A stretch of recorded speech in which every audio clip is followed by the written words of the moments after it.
DS Diving here at Anode Fort, January 4th. Gonna do a quick after cleaning video. She cleaned up alright. Nice and slimy like usual, but we got her good.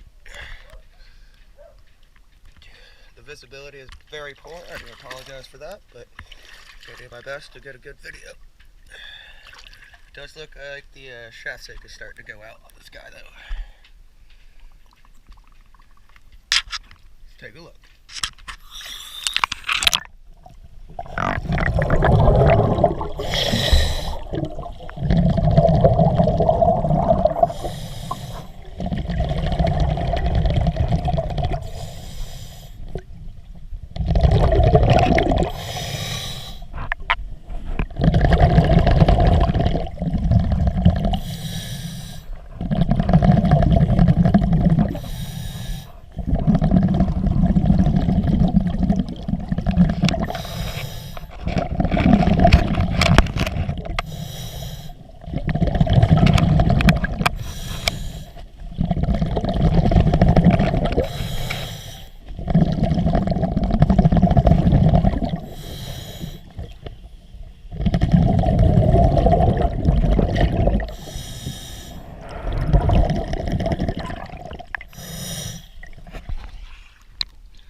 She's probably got a couple more months in that sink.